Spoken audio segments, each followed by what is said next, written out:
인류와 바이러스의 끝없는 공방전. 감염병이 바꾼 세계사. 1장 역병이 낳은 종교. 제국의 멸망과 민족의 이동. 세계 종교의 탄생. 역병 다발지역에서 형성된 크리스트교, 불교, 이슬람교. 예부터 인간사회는 감염병과 동고동락하며 흥망성쇠의 과정을 거쳤다. 어느 정도 문명으로 일군 사회는 통과 의례처럼 감염병의 습격을 받았고 감염병을 극복함으로써 새로운 사회와 문명을 완성할 수 있었다. 그리고 그 문명의 시발점에는 세계 종교가 있었다. 고대부터 중세에 걸쳐 세계 종교 혹은 그 기반이 되는 종교를 낳은 고장은 중동에서 인도에 걸친 지역이었다. 팔레스타인에서 유대교와 크리스트교가 탄생했고 인도에서는 브라만교, 불교, 힌두교, 자이나교가 등장했다. 인도와 팔레스타인의 중간지대에 자리한 이란에서는 성과 악의 이원론을 내세운 조로아스터교가 성립하였고 아라비아 반도에서는 이슬람교가 탄생했다. 중동에서 인도에 걸친 지역에서 보편성이 높은 세계 종교가 탄생한 건 결코 우연이 아니었다. 이 지역은 고대부터 농경이 발달해 역병이 빈발했던 시대였다. 말라리아 원충의 숙주인 학질 모기가 번식하기 적합한 기후였기에 말라리아가 수시로 발생했다. 알렉산드로스 대왕도 이 지역에서 말라리아에 걸려 병사한 것으로 알려져 있다. 중앙아시아의 풍토병이던 천연두도 문명의 전파로를 따라 중동과 인도로 옮겨갔다. 천연두는 오늘날에는 퇴치된 지 오래인 과거의 유물쯤으로 여기는 감염병이지만 16세기 이후 신대륙의 원주민 인구를 단기간에 급감시켰을 정도로 독성과 감염력이 강한 무시무시한 역병이었다. 중동과 인도는 농경지대였기에 고대부터 역병이 빈번하게 발생했고 한 번 유행하면 일대를 휩쓸었다. 농사에 적합한 땅이 있으면 사람들이 모여들었고 인구가 늘어나면서 자연스럽게 인구 밀도가 높아진다. 많은 사람이 옹기종기 모여 사는 곳에 감염병 환자가 유입되면 면역력이 없는 사람들 사이에 감염병이 대유행하는 건 시간 문제다. 게다가 풍요로웠던 중동과 인도 사람들은 교역을 위해 초원지대의 유목민과도 자주 접촉했다. 유목민은 가축과 함께 먹고 자는 생활을 하다 보니 본래 천연두와 홍역, 결핵처럼 가축에서 비롯된 것으로 추정되는 감염병에 쉽게 노출되기 마련이다. 근세에 들어서는 역병의 정체가 바이러스와 세균이라는 사실이 밝혀졌으나 고대부터 중세까지는 사람의 목숨을 줄줄이 앗아가는 역병의 정체가 무엇인지 그 누구도 알지 못했다. 역병이 유행하면 인간 집단은 불안의 도가니에 빠져 현세에 대한 절망감으로 팽배해졌다. 바로 그 순간 보편성이 높고 추상적인 종교가 구세주를 자처하며 등장했다. 역병 앞에서 사람들은 신을 섬기며 절망적인 상황에서도 희망과 구원을 찾아내려 안간힘을 썼을 것이다. 왕과 신을 동일시하던 태고적 사상은 왕이 역병으로 쓰러지면서 더는 신행세를 할 수 없게 되자 버려졌다. 대신에 어딘가에서 전래된 보편적이고 추상적인 신을 숭배함으로써 역병을 극복하고자 했다.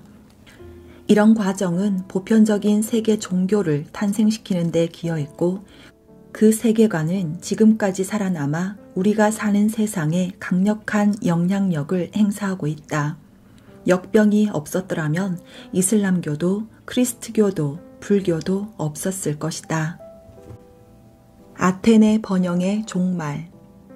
고대부터 감염병의 유행은 제국을 무너뜨렸고 시대의 종말을 알리는 음산한 조종을 울렸다. 고대 아테네의 종말도 감염병이 한 원인이었다. 기원전 6세기 페르시아 전쟁을 승리로 이끈 아테네를 비롯한 그리스의 도시국가 폴리스는 번영기를 맞이하였다. 이 중 아테네는 민주정의 기반을 다지며 활기차고 합리적인 그리스 문화를 꽃피워 에게해 일대의 패권을 장악하였다. 그러던 중 기원전 431년 펠로폰네소스 전쟁이 발발하였다. 펠로폰네소스 전쟁은 아테네가 중심이 된 델로스 동맹이 뛰어난 지도자 페리클레스의 주도하에 힘을 키우자 스파르타를 중심으로 코린토스 등이 펠로폰네소스 동맹을 맺어 도전장을 내민 패권 다툼이었다. 그리스의 폴리스는 각기 다른 개성을 자랑했다. 아테네는 전통적으로 해군이 우수하였고 스파르타는 육군이 강했다. 전쟁 초기에는 페리클레스의 탁월한 지휘가 빛을 발한 아테네의 유리한 방향으로 흘러갔다. 그런데 하필 농성 작전이 한창이던 기간에 아테네에 전염병이 돌기 시작했다. 아테네 성벽 안에는 전투에 대비하여 병사들이 대거 밀집해 있었다. 인구 밀도가 높아진 아테네 성 안을 역병이 덮치자 이내 곡소리가 끊이지 않으며 줄초상이 났다. 역병의 마수는 군인과 민간인을 가리지 않고 공평하게 덮쳤다. 아테네의 인구는 순식간에 3분의 2로 줄어들었다. 시신을 매장할 장소가 부족해 신전에 유해를 산더미처럼 쌓아두었다는 기록이 전해질 정도였다. 시신이 방치되자 도시의 위생 상태가 열악해졌고 역병은 더욱 기세등등하게 아테네 성 안에서 활개를 쳤다. 고약한 냄새를 풍기며 썩어 문드러지는 부패한 시신 무더기를 지켜봐야 했던 주민들의 불안은 커져만 갔고 도시의 치안은 나날이 불안정해졌다. 엎친 데 덮친 격으로 든든한 지도자였던 페리클레스마저 역병으로 쓰러져 그대로 눈을 감았다. 아테네를 습격한 역병이 무엇이었는지는 도무지 알 길이 없다. 페스트라는 설도 있고 말라리아라는 설도 있다.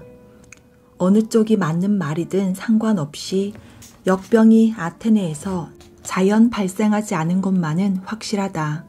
에디오피아에서 발생한 역병이 이집트를 넘어 아테네를 덮친 것이다. 아테네는 교역이 활발했던 국가로 외부와의 교류가 끊이지 않았기에 이집트의 창궐한 역병을 피할 길이 없었다. 역병이 만연한 아테네에서 절망에 빠진 시민들은 평정심을 잃었다. 광장에 모여 질서정연하게 민주주의를 논하던 아테네의 시민들은 더 이상 법률을 지키지 않았다. 술에 의존해 생업 등을 등한시하는 일이 허다했다. 아테네는 순식간에 아수라장이 되었다. 시민의 사기 저하는 곧 병사들의 전투 능력 저하로 이어졌고 믿었던 해군마저 작전에 실패했다. 온갖 방책을 동원해 최후의 일전을 치렀음에도 불구하고 아테네는 스파르타를 중심으로 한 펠로폰네스 동맹에 굴복할 수밖에 없었다. 한때는 제국으로 일컬어지며 지중해 일대를 호령하던 아테네의 태양이 저물어갔다. 아테네가 쇠락한 뒤 그리스 지역의 패권은 스파르타가 장악했는데 안타깝게도 스파르타의 영광은 짧았다. 스파르타가 멸망한 후 그리스의 폴리스들은 무의미한 내전을 되풀이했고 에게해 지역은 세계사라는 무대에서 집중 조명을 받는 주인공 자리에서 쓸쓸히 내려와 퇴장해야 했다. 알렉산드로스 대왕의 역병. 감염병은 때로 한순간에 제국을 붕괴시키기도 한다. 거대한 제국을 일군 독재자가 감염병으로 쓰러지면 제국은 더 이상 유지될 수 없을 테니 말이다. 알렉산드로스 대왕의 제국도 그러했다. 기원전 4세기 그리스 세계가 쇠퇴한 후 동지중해에서 세력을 키운 나라는 그리스 북쪽에 자리 잡은 마케도니아였다. 마케도니아는 필리포스 2세 시대에 이미 그리스 세계의 영향력을 행사하기 시작했다. 필리포스 2세의 뒤를 이어 20살의 알렉산드로스 3세가 즉위하였다. 혈기왕성한 젊은 왕은 그리스를 지배하는 정도로 성에 찰 인물이 아니었다. 동방 원정에 나선 왕의 앞길은 거칠 것이 없었고 거대한 제국 아케메네스 왕조 페르시아를 단숨에 굴복시켰다.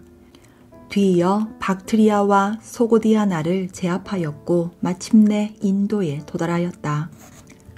그러나 원정이 길어지면서 병사들은 지쳐갔고 알렉산드로스는 페르시아로 돌아와 잠시 숨을 고른 뒤 새롭게 정복 활동에 나서고자 했다. 그러나 알렉산드로스의 정복 활동은 계속되지 못했다. 젊은 그가 갑자기 숨을 거둔 것이다. 알렉산드로스를 덮친 죽음의 그림자는 말라리아였을 것으로 추정된다. 말라리아는 고대부터 인류를 괴롭힌 감염병으로 고대 이집트에서도 파라오와 그 백성을 몇 번이나 괴롭혔다. 왕가의 계곡에서 출토된 무덤과 황금 마스크로 유명한 소년왕 투탕카멘도 말라리아를 앓았다는 사실이 그의 미라를 연구한 다국적 연구팀에 의해 밝혀졌다. 고대 페르시아에서도 말라리아는 맹위를 떨쳤다. 알렉산드로스가 학질 모기에 물려 고열에 시달리다 허무하게 숨졌을 때 그의 나이는 겨우 33살이었다. 알렉산드로스가 급사하자 그가 세운 대제국은 하루아침에 와해되었다. 거대한 영토를 둘러싸고 후계자들이 난립해 자웅을 겨뤘고 제국은 삽시간에 분열되어 산산조각이 났다. 로마의 창궐한 말라리아. 말라리아로 알렉산드로스의 꿈이 좌절되던 무렵 이탈리아 반도에서는 로마가 신흥 세력으로 부상하고 있었다. 로마는 북아프리카의 카르타고와 치른 포에니 전쟁에서 시칠리아를 빼앗은 것을 계기로 영토를 확장해 나갔고 기원전 2세기에는 지중해를 그들만의 바다로 만들었다. 지중해의 새로운 지배자가 된 로마는 아우구스투스 시대의 제국으로 발돋움했고 기원전 4세기까지 로마의 평화라 불리는 번영을 구가했다. 그런 로마 제국을 전성기 시절부터 괴롭힌 골칫거리가 하나 있었다. 바로 인구 문제였다. 제국의 근간인 이탈리아 반도 안에서 인구가 좀처럼 늘지 않고 정체 상태에 빠진 것이다. 그때부터 로마 제국은 정체 혹은 쇠락을 피하지 못하게 되었다. 많은 인구가 곧 국력이 되던 시대였기에 좀처럼 늘지 않는 인구는 로마의 지배자들이 반드시 해결해야 할 숙제였다. 로마는 여러 개의 언덕을 중심으로 성장한 도시였는데 한편으로는 습지의 도시이기도 했다. 습지는 학질 모기가 번식하기 쉬운 환경으로 로마 주민이 학질 모기가 옮기는 말라리아에 시달렸을 것은 예상하기 쉽다. 여기에 말라리아가 자주 유행하던 시칠리아가 로마의 영토로 편입된 이후 시칠리아를 방문한 이들이 기념품처럼 달고 온 말라리아로 문제가 한층 심각해졌다. 로마의 번영이 삼림의 파괴로 이어진 것도 문제였다. 제국 곳곳에 세워진 거대한 공공건축물에 들어갈 목재 조달을 위해 대량 벌채가 이어지다 보니 산림이 파괴되어 홍수가 빈발하게 되었다. 홍수가 난 뒤 여름이 오면 평야지대에는 대규모 습지가 형성된다. 학질 모기가 번식하기 좋은 최고의 서식 환경이 갖추어지는 셈이다. 제국의 번영이 환경 파괴를 낳고 환경 파괴는 말라리아를 불러일으켜 인구가 늘지 못하는 악순환의 고리가 만들어졌다. 인구가 정체되자 제국을 지킬 병사의 수도 유지하기 어려워졌다. 로마는 정복지인 속주에서 병사를 모집해와 이 위기를 극복하려 했다. 일정 기간 동안 병역의 의무를 진 속주의 주민에게는 로마 시민권을 부여하도록 했다. 시민권을 미끼로 삼은 병력으로 제국은 외양을 유지할 수 있었으나 시민권으로 얻은 충성심을 믿을 수는 없었다. 로마의 말라리아는 고대 로마 제국의 골머리를 앓게 하는 정도로 끝나지 않았다. 로마가 멸망하고 나서도 로마의 말라리아는 중세 유럽의 곳곳에 살아남아 역사에 꾸준히 영향력을 행사했다. 민족 대이동. 4세기 후반 유라시아 대륙의 서쪽에서 게르만족이 대이동을 시작했다. 게르만족은 쇠퇴기에 접어든 로마 제국을 야금야금 잠식했고 급기야 로마 제국을 소멸의 길로 이끈 어떤 역병이 대유행하게 되는 일련의 사태를 초래했다.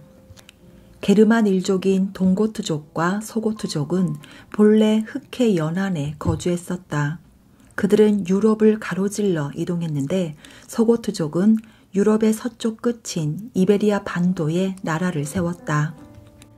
게르만족이 유럽을 가로지르는 대이동을 감행할 수밖에 없었던 데는 나름의 이유가 있었다. 아틸라가 이끄는 훈족의 습격이 두려웠기 때문이다. 훈족은 아시아계 유목민으로 기마 기술이 뛰어난 전사 집단이었다. 훈족의 기세에 게르마니는 겁을 먹었고 공포에 질려 훈족을 피해 피신할 수밖에 없었다. 게르만족을 공포에 도가니에 몰아넣은 훈족이 동서남북 중 하필이면 서쪽으로 이동한 이유에 대해서는 정확히 알 수 없다. 중국의 등살에 밀려 어쩔 수 없이 서쪽으로 향했다는 설과 몽골 고원을 비롯한 초원지대에서 다른 유목민과 맞붙었다 패배해 서쪽을 택했다는 설이 거론되고 있을 뿐이다. 하지만 훈족이 서쪽으로 진격한 4세기 중국의 왕조는 쇠퇴 일로에 들어서 훈족을 격퇴할 힘이 없었다. 또 몽골 고원에 있던 흉노와 선비족은 중국으로 남하하기 바빠 서쪽에는 관심이 없었다. 그렇다면 훈족은 왜 서쪽으로 말머리를 돌렸을까? 식량난을 해결하기 위해서였거나 역병으로부터 도망치기 위해서였다는 가설이 논리적으로 더 이치에 맞아 보인다. 미국의 세균학자인 한스 진저는 일찍이 역병이 세계사에 미친 영향을 연구해 쥐와 이 그리고 역사라는 책으로 정리했다. 이 책에 따르면 훈족을 이동하게 만든 건 어떤 질병이었는데 한스 진저는 탄저병을 의심했다. 탄저병은 인수 공통의 감염병이다. 주로 양과 염소, 소 등에 도는 감염병으로 인간에게도 전염된다. 사람에게서 사람으로 전염되지는 않으나 독성이 강하고 폐탄저병에 걸리면 치사율이 90%가 넘는 치명적인 질병이다. 훈족이 방목하던 가축이 어딘가에서 탄저병을 옮겨와 줄줄이 폐사했고 그 가축과 접촉한 훈족 무리에 탄저병이 퍼져 사망자가 속출하자 사람들은 공포에 질려 달아났을 것이다. 그렇게 훈족은 미지의 역병이 무서워 탄저병이 없는 지역을 찾아 서쪽으로 나아간 것이다. 그들의 이동은 게르만족의 이동을 촉발했고 역사의 수레바퀴는 돌고 돌아 역병이 일으킨 도미노로 말미암아 476년에 서로마 제국을 멸망하게 했다. 2장 중세 서유럽 권력투쟁의 향방을 좌우한 감염병. 유스티니아누스 역병. 서로마 제국이 붕괴한 후로도 콘스탄티노폴리스를 수도로 삼은 비잔티움 동로마 제국은 살아남았다. 동로마 제국을 지켜냈을 뿐 아니라 고대 로마 제국의 부흥을 목표로 한 야심만만한 황제도 나타났다. 그가 바로 유스티니아누스 1세다. 6세기 전반 이탈리아 반도는 동고트족의 수중에 떨어졌고 북아프리카에는 반달족이 버티고 있었다. 갈리아, 오늘날의 프랑스는 프랑크족과 부르쿤트아족이 이베리아 반도는 소고트족이 차지했다. 유스티니아누스 1세는 게르만족 국가를 토벌하고 고대 로마 제국의 부흥을 꾀했다. 그의 계획은 성공하는 듯 보였다. 비잔티움 제국의 군대는 반달족과 동고트족을 무찔렀고 동지중해의 패권을 되찾았다. 그러나 그 너머에 자리한 프랑크족과 서고트족을 몰아낼 뒷심이 부족했다. 야심만만한 황제의 제국 부흥 정책을 허물어뜨린 건 바로 페스트였다. 페스트는 14세기 유럽을 강타한 것으로 유명한데 처음 역사의 모습을 드러낸 것은 그보다 훨씬 전의 일이었다. 러시아와 크로아티아에서 출토된 후기 구석기 시대의 인골에서 페스트를 앓은 흔적을 찾은 고고학계의 조사 보고가 있다. 페스트는 주로 페스트균을 보유한 벼룩이 매개체가 되어 발생한다. 쥐를 비롯한 설치류에 기생하는 벼룩이 균에 감염되어 사람을 물면 페스트균이 인체로 들어오는 것이다. 페스트는 때로 공기 중 감염이 일어나기도 하는데 환자가 재채기나 기침을 할 때 퍼진 침방울이 타인의 호흡기로 들어가 감염을 일으킨다. 페스트에 걸리면 겨드랑이나 넓적다리 부근의 서해부가 거무스름해지는 증상이 나타나는데 여기에서 흑사병이란 별칭이 생겼다. 몸이 검게 변한 페스트 환자가 고열에 시달리다 사망에 이르는 모습은 당시 사람들에게 공포 그 자체였을 것이다. 페스트의 종류로는 선페스트와 폐페스트가 있다. 선페스트는 림프선이 심하게 붓는 증상이 나타나고 폐페스트는 환부가 폐에 집중되는 특징이 있다. 유스티니아누스 1세 시대의 창궐한 페스트는 선페스트로 치사율이 30에서 60%에 달했다. 514년에 비잔티움 제국을 덮친 페스트는 애초 이집트에서 발생했다는 가설이 유력하다. 사하라 사막 이남이 최초 발원지라는 설도 있다. 비잔티움 제국의 수도인 콘스탄티노폴리스를 강타한 페스트는 당시 황제의 이름을 따서 유스티니아누스 역병이라 명명되었다. 페스트가 가장 맹위를 떨친 시기에 콘스탄티노폴리스에서는 하루에 10,000명이 넘는 사망자가 나왔다는 기록이 있다. 페스트 유행이 끝날 무렵에는 제국의 인구가 거의 절반으로 줄었다고 한다. 콘스탄티노폴리스가 페스트로 몸살을 앓는 상황에서 영토 확장 전쟁을 벌일 여력이 남아있을 리 없다. 유스티니아누스 1세의 야심은 그렇게 미완으로 남았다. 한편 그 무렵 비잔티움 제국에 굴복한 동고트족의 경우는 군사적으로 패배한 것이라기보다는 비잔티움 군대를 따라 들어온 페스트로 인한 심각한 병력 손실이 원인이 되어 무너진 것으로 봐야 할 것이다. 중국의 남북조 시대. 중국에서는 1세기부터 3세기 중반에 걸쳐 역병이 만연하며 인구 절벽을 맞이했다. 인구가 가파르게 줄자 사람들이 썰물처럼 빠져나간 토지를 노린 유목 민족들의 이주 행렬이 늘었다. 그리고 이 이민족들은 중국에서 한족이 세운 왕조를 쓰러뜨리고 자신들의 왕조를 세우기에 이르렀다. 그 시작은 307년부터 시작된 영가의 난이었다. 산시에 있던 남흉노가 서진 왕조를 타도하고 화베이에 자신들의 왕조를 수립했다. 이후 몇 세기 동안 화베이에서는 흉노, 갈, 선비, 강 등의 민족이 번갈아 왕조를 세웠다. 이 전란에 휘말릴까 두려워했던 한인들은 보따리를 싸서 화난으로 피난했다. 화난에서는 서진을 계승한 동진이 건국되었고 송, 제, 양, 진이라는 왕조가 차례로 흥망성쇠를 겪었다. 화베이를 중심으로 이 민족이 세운 북조와 남쪽으로 내려간 한족이 화난에 세운 남조가 양립하는 남북조 시대가 확립된 것이다. 남북조 시대는 중국사의 한 획을 그은 중요한 시대다. 바로 화난 지방의 본격적인 개발이 시작되었기 때문이다. 강남 갔던 제비가 돌아온다는 속담에 나오는 강남이 바로 화난이다. 하지만 화나는 역병의 고장이었다. 그곳은 말라리아가 창궐하고 일본 주혈 흡충을 유발하는 고둥이, 지천으로 널린 지역이었다. 역병은 여전히 두려운 존재였으나 고향을 떠나야만 했던 이들에게는 화난 이주 외에 마땅한 대안이 없었다. 이래나 저래나 목숨을 부지하기 어려웠던 시절 화베이 사람들은 새로운 보금자리를 찾아 화난으로 먼 길을 떠났다. 주민들이 떠나기 직전 화베이에서는 전란이 끊이지 않았고 굶주림이 일상이 되어 있었다. 전쟁이 길어지면 돌림병이 제 세상을 만난 양 활개를 친다. 이미 화베이에서도 역병이 만연했을 것이다.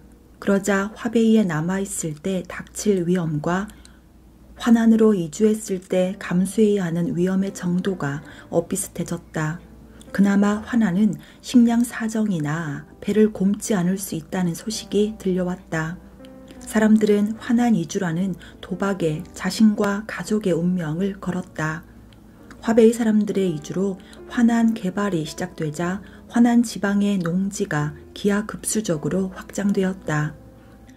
바야흐로 화난은 중국 최대의 곡창지대로 성장하였다.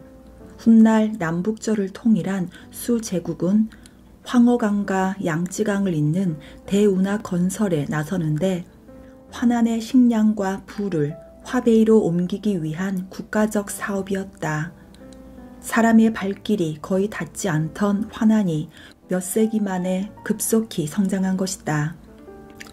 화난의 인구도 덩달아 늘어났다.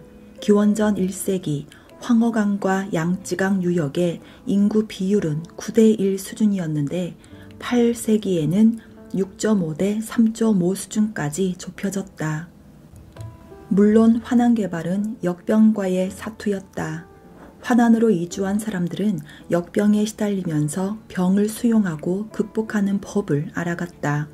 그리고 말라리아에 대응할 힘을 어느 정도 키울 수 있었다. 화난 이주가 성공한 이유는 크게 두 가지로 정리할 수 있다. 첫째는 이주자 집단이 차츰 말라리아에 면역력을 갖게 된 것이고, 둘째는 화난 개발이 진행될수록 말라리아를 옮기는 학질 모기의 서식지가 감소하기 시작한 것이다. 인간과 말라리아가 벌이는 공방에 균형점이 생기자 말라리아의 유행을 어느 정도 억제할 수 있게 되었다. 한편 화난 지방의 역병은 화난에 자리한 남조를 북조의 기병으로부터 지켜주는 역할을 하였다. 남북조를 비교할 때 군사적인 측면에서는 북조가 우세할 때가 많았다. 북조의 유목민은 말을 타고 활을 쏘는 기술이 탁월했다. 북조의 군대는 특히 말을 탄 채 활을 쏘는 군기병이 유명했는데, 남조의 보병은 군기병 앞에 서면 고양이 앞에 쥐 신세였다. 그러나 화난에는 역병이 버티고 있었기 때문에 제 아무리 날고 기는 군병이라도 섣불리 밀고 들어오지 못했다. 게다가 화난에는 습지대가 많았다. 말은 진창길에서 쉽게 발이 묶였고 북조의 자랑이던 군기병 부대도 맥을 추지 못했다. 여기에 북조 병사들은 말라리아에 내성이 없었고 일본 주혈 흡충에도 무력했다. 풍요로워진 화난을 북조가 접수하려는 데에는 오랜 세월이 필요했다. 십자군의 실패. 1095년 교황 우르바노 2세는 프랑스의 클레르몽에서 열린 종교회의 석상에서 중동으로 십자군을 파견하자고 목소리를 높였다. 온 유럽이 교황의 십자군 선언을 열렬히 환영했고 이후 8차례에 걸친 십자군 원정이 시작되었다. 십자군은 이슬람 세력의 수중에 들어간 예루살렘 탈환을 목표로 결성된 조직이었다.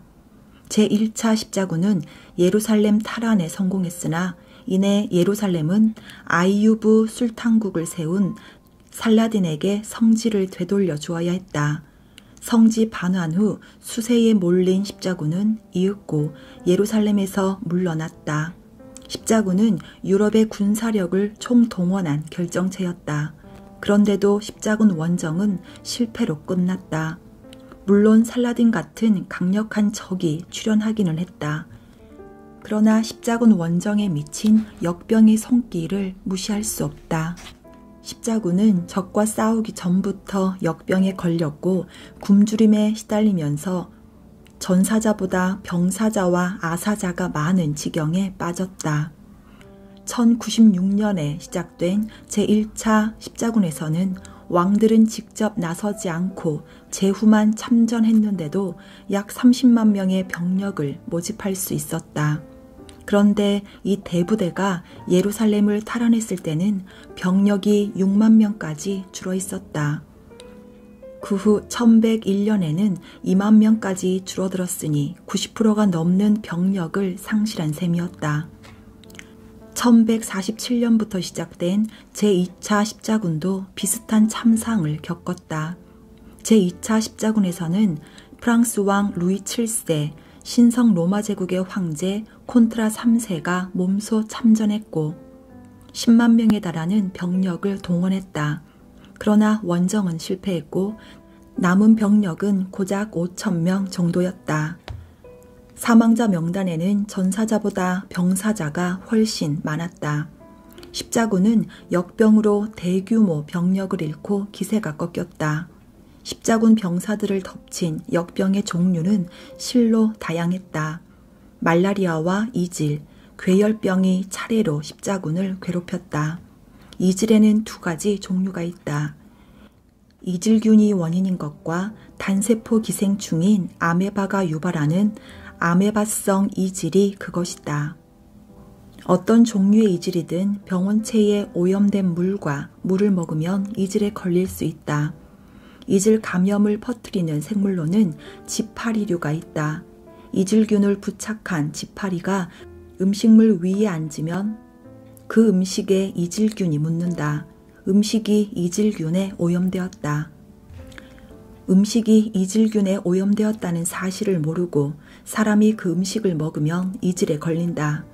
이질에 걸리면 심한 설사와 고열 증상이 나타나며 시름시름 앓다가 차츰 쇠약해진다. 위생 상태가 열악하고 사람이 밀집한 환경은 이질의 온상이 되기 쉬운데 군대가 딱 그러했다. 식수가 이질균에 오염되면 집단 생활을 하는 군대에 이질이 퍼지는 것은 한순간이다. 십자군 병사들은 원정 초기부터 설사와 고열에 시달리며 하나 둘 쓰러졌다. 괴열병도 십자군 병사를 괴롭혔다. 괴열병은 비타민C 결핍이 원인인 질병으로 신항로 개척 시대 이후 뱃사람들의 고질병으로 자리 잡았다. 십자군 병사들은 배를 탄 시간은 짧았으나 신선식품이 부족했기에 괴열병에 걸렸다. 십자군은 유럽 전역에서 모집한 병사들을 먹일 식량 확보에서도 어려움을 겪었다. 냉장 유통시설이 없던 시절이었기에 신선식품은 현지에서 조달하지 않으면 먹을 수 없는 사치품이었다. 신선식품이 부족한 상황에서 십자군 병사는 기아와 괴혈병이라는 이중고에 시달렸다. 괴혈병에 걸리면 잇몸에 피가 나고 혈뇨와 혈변 등의 증상이 나타나며 면역력이 떨어진다. 잇몸이 약해져 치아에 문제가 생기면 음식물을 제대로 씹을 수 없게 된다. 괴혈병이 심해지면 잇몸이 썩어 들어갔다. 원정에 동행한 의사들은 병사들의 썩어 들어가는 잇몸을 도려내는 게 주요 일과였고 십자군 주둔지에서는 병사들의 고통에 찬 울부짖음이 끊이지 않았다. 말라리아 역시 십자군을 끈덕지게 괴롭혔고 페스트라는 반갑지 않은 손님도 잊지 않고 찾아왔다.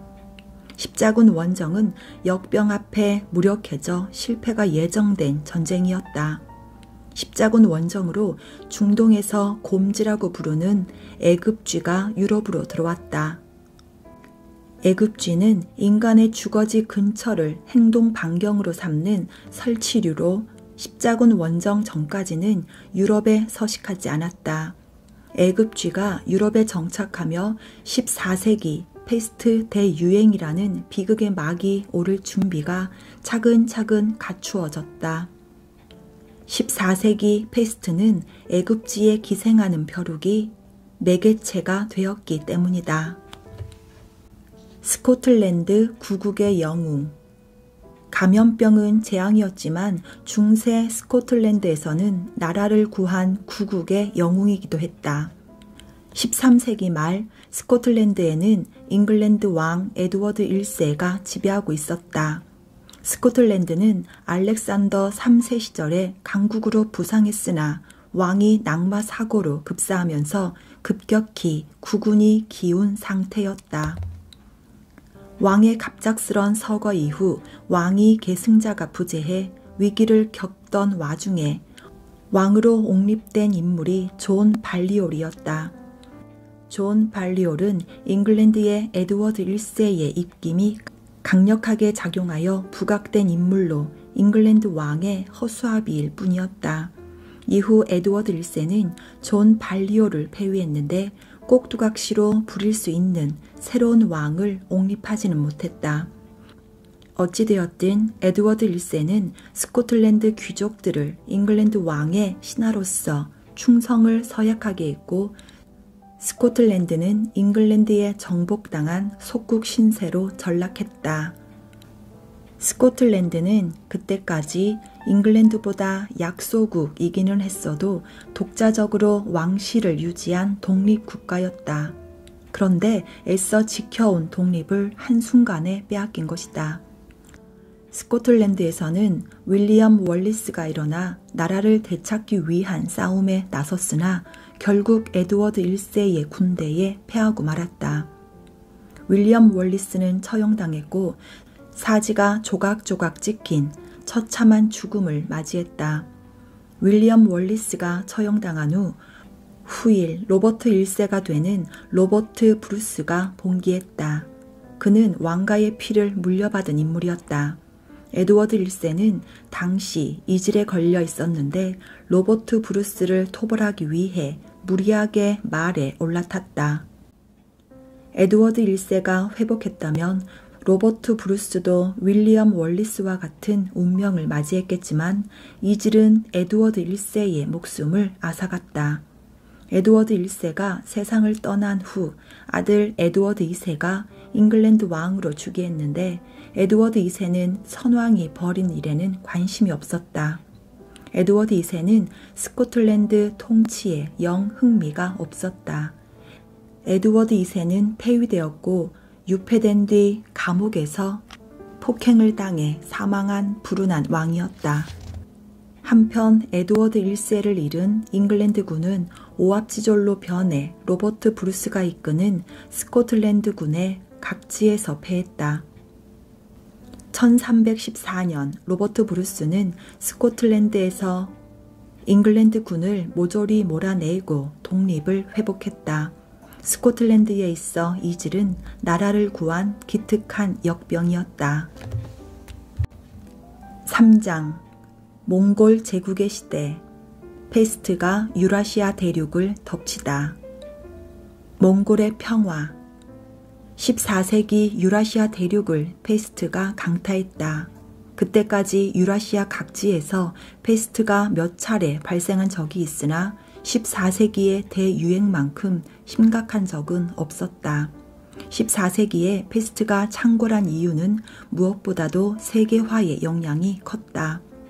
13세기 들어 칭기스칸의 몽골 제국이 유라시아를 종횡무진하며 정복 활동을 계속한 끝에 중국에서 유럽을 육로로 연결하는 교통망이 갖추어졌기 때문이다. 칭기스칸은 1206년 뿔뿔이 흩어져 살던 몽골 고원의 유목민 세력을 통일했다. 그 후 칭기스칸과 그의 자손들에 의한 정복이 시작되었다. 몽골은 서쪽의 중앙아시아로 진출하여 남러시아를 정복하고 헝가리로 진격하는가 싶더니 바그다드를 공격해 아바스 왕조를 무너뜨렸고 중동에 이르는 광활한 영토를 확보했다. 한편 동쪽으로는 금과 남송을 멸망시키며 중국을 제패하여 바야흐로 동서를 아우르는 광활한 제국을 탄생시켰다. 몽골 제국의 대정복은 소위 몽골의 평화시대를 낳았다.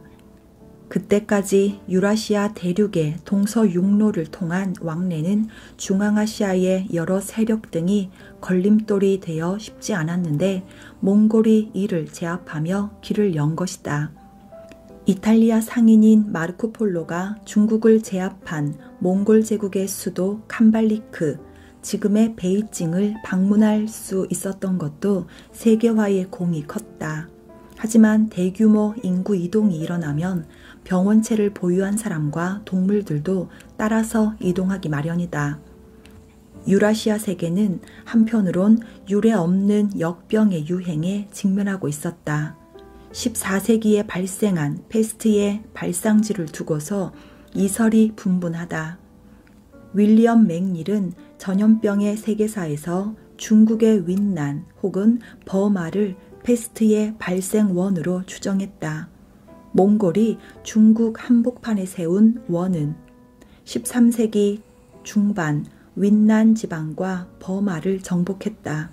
그 과정에서 몽골 병사들이 페스트를 알았고 그들이 고향으로 돌아가자 중국과 몽골 고원에 페스트가 퍼졌다는 것이다. 또 다른 주장에서는 만주를 감염원으로 꼽기도 한다. 어느 쪽이 옳든 페스트는 한동안은 그 확장 기세가 주춤하다가 어느 순간 국경을 넘어 퍼져나가더니 마침내 중앙아시아를 거쳐 유럽을 강타했다. 페스트의 매개체는 쥐에 기생하는 벼룩이다. 페스트균을 보유한 벼룩이 사람에게 옮으면 그 사람은 페스트에 걸린다. 만약 페스트 환자가 자신이 병에 걸린 사실을 인지하지 못하고 자유롭게 이동한다면 벼룩도 따라서 이동해 새로운 숙주를 찾아 사람과 쥐에게 기생한다. 이 과정이 반복되며 14세기의 페스트는 걷잡을 수 없는 기세로 확산되었다. 흔들리는 그리스트교의 지배. 페스트의 대유행은 중세 유럽의 사회 구조가 붕괴되는 계기가 되었다. 중세 유럽은 그리스트교와 봉건 영주가 지배하는 장원 제도가 축이었다. 로마의 교황을 수장으로 하는 그리스트교는 각지의 교회와 수도원을 통해 사람들을 지배했다. 교회는 중세 유럽인들의 정신적 지주이자 일상생활을 지배하는 통제자였다. 한편 봉건 영주들은 농지를 관리하면서 농노들을 부렸는데 당시 농노들은 농지 사용에 대한 대가로 봉건 영주에게 일정한 세금을 바쳐야 했다. 봉건 영주는 농노의 경제적 지배자였다. 페스트의 유행은 견고한 사회의 균열을 초래했다.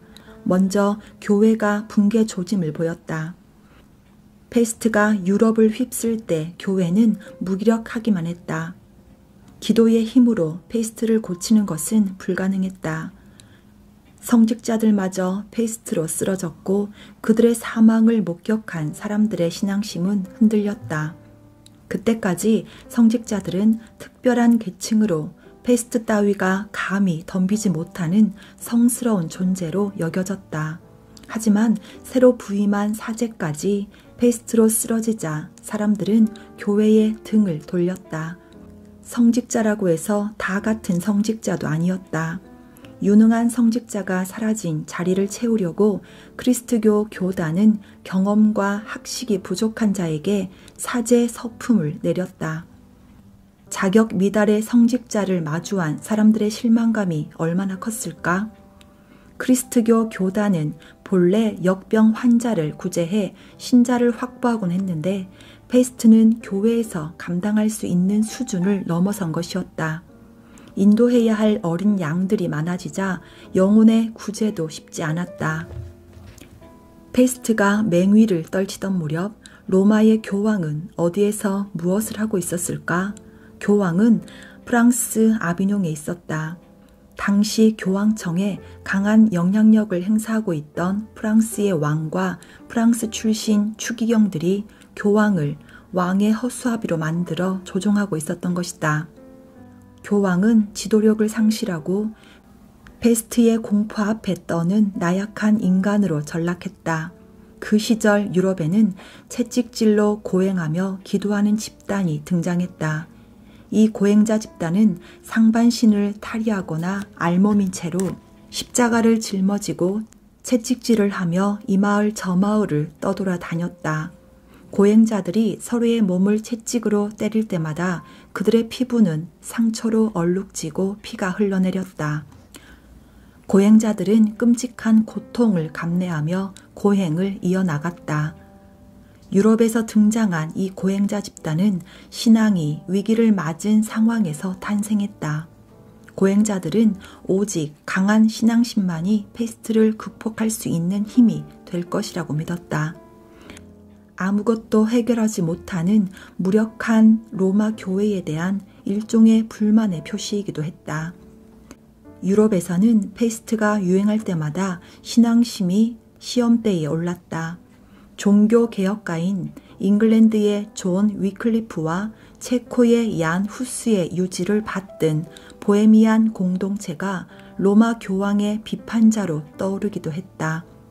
그리고 그들이 뿌린 씨앗은 16세기 루터와 칼뱅의 시대로 이어져 종교개혁이라는 꽃을 피웠다. 국민문학의 탄생. 페스트는 라틴어를 읽고 쓸 수 있는 상류층마저 괴멸시키며 중세 유럽의 시대 정신을 무너뜨렸다. 중세 유럽의 문화의 주역은 라틴어였다. 당시 크리스트교의 성경은 라틴어로 쓰였다. 중세 유럽에서 가장 교양 있는 계층은 고위 성직자들이었는데 그들은 라틴어 성경을 읽으며 라틴어로 대화했다. 나머지 학식 있는 귀족과 교사, 학자들도 대화의 수준이 높아지면서 라틴어를 사용했다. 라틴어는 교양 있는 사람의 표준어였다. 그러나 페스트 대유행으로 인구가 급감하며 상황이 급변했다. 페스트는 교양인과 문맹인을 가리지 않고 평등하게 덮쳤고 라틴어를 읽고 쓸 수 있는 계층의 수가 줄어들었다. 유럽에서 라틴어는 언젠가는 쇠퇴할 문명이었으나 페스트가 그 시기를 한층 앞당긴 것이다. 라틴어를 대신해 자국어가 부상했다. 페스트 이후 새로운 교양인들은 라틴어로 읽고 쓰기를 중단하고 자국어로 읽고 쓰게 되었다. 라틴어 성경 역시 자국어로 번역되었다. 존 위클리프는 성경을 영어로 번역했고 후스는 체코어 번역에 매진했다. 각국의 사람들이 자국어로 번역된 성경을 읽을 수 있게 되자 교회를 거치지 않고 직접 신의 말씀을 접할 수 있는 길이 생겼다. 굳이 교회를 거칠 필요가 없게 되었으니 사람들은 로마 교회로부터 더욱 멀어졌고 이제 마르틴 루터가 세계사의 무대에 등장할 차례가 왔다. 자국어 문학이 정착하면서 사람들이 숭배하는 대상이 로마 교황에게서 자국의 왕으로 바뀌었다. 로마 교회로부터의 이탈 현상은 더욱 가속화되었으며 한층 강해진 왕권은 새로운 시대의 막을 올릴 준비를 마쳤다. 페스트 방역 체제. 페스트라는 거대한 해일이 휩쓸고 지나간 유럽에서는 우리가 사는 오늘날에도 통용되는 한 시스템이 만들어졌다. 페스트를 봉쇄하기 위한 방역 시스템이 그것이다. 당시 유럽에서는 이미 한센병 환자를 격리하고 있었다. 13세기의 한센병 환자 수용소는 유럽 전역에 약 19,000개나 존재했다. 이 방식을 페스트 방역에 응용해 페스트로 의심되는 환자를 격리하기 시작한 것이다. 격리 기간은 40일 정도로 잡았다. 페스트 방역의 최전선은 항구였다. 항구 도시에서는 페스트 발생 의심 지역에서 귀향한 배를 입항시키지 않고 일정 기간 동안 해역에 정박하도록 조치했다. 해상에서도 격리 기간은 40일로 설정되었다. 당시에는 페스트의 원인이 쥐에 기생하는 벼룩이라는 사실을 누구도 알지 못했다. 그럼에도 불구하고 어쨌든 의심스러운 배를 항구에 들이지 않음으로써 승조원의 상륙을 저지해 일정한 방역 효과를 거둔 셈이다. 시간이 흐르면서 역병으로부터 사람들을 지키기 위한 격리 방안은 체계를 갖추어 갔다.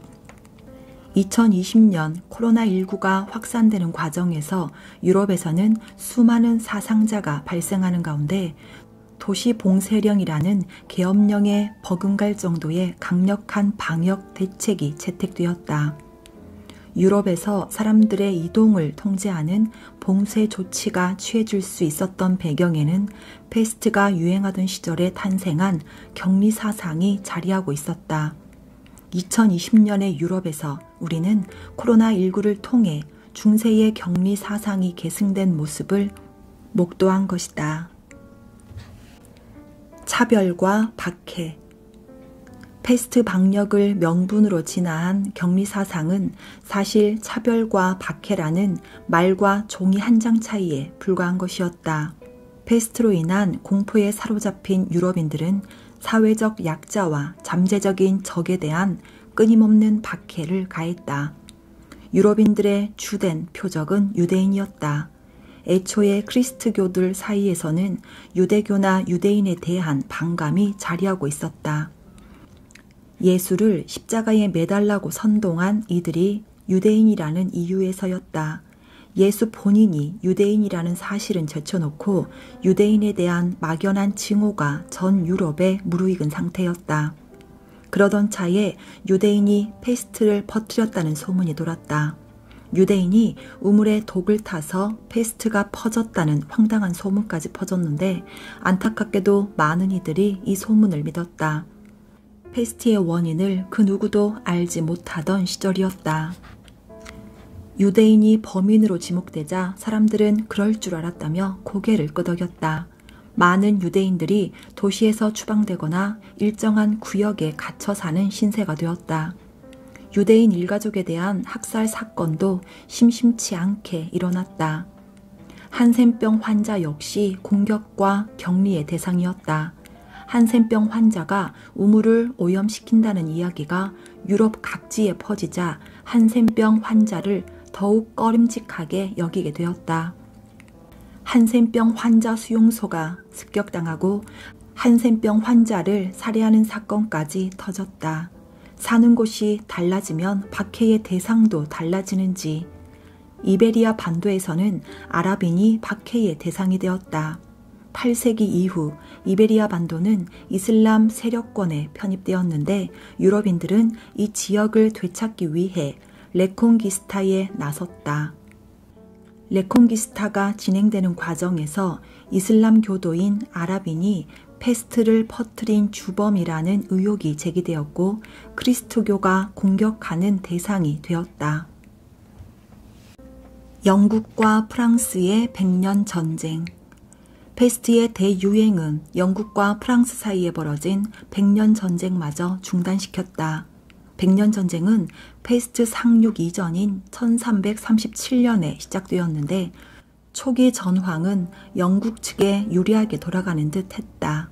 프랑스에 상륙한 잉글랜드군이 프랑스군을 차례로 격파하며 승리를 잡는 듯 보이던 무렵 패스트가 돌며 전쟁이 중단되었다. 하지만 100년 전쟁의 결과에 결정적인 영향을 끼친 것은 패스트가 아니었다. 전쟁의 향방을 결정하는 국면에서 캐스팅 보트 역할을 한 질병은 이질이었다. 잉글랜드 진영에서 지휘관급인 인물 중 2명이나 이질로 병사했기 때문이다. 100년 전쟁 초기 잉글랜드군은 프랑스군을 크레시 전투에서 무찔렀고 푸아티에 전투에서도 승리했다. 영국군의 승리에 큰 공을 세운 인물로 에드워드 흑태자를 들 수 있다.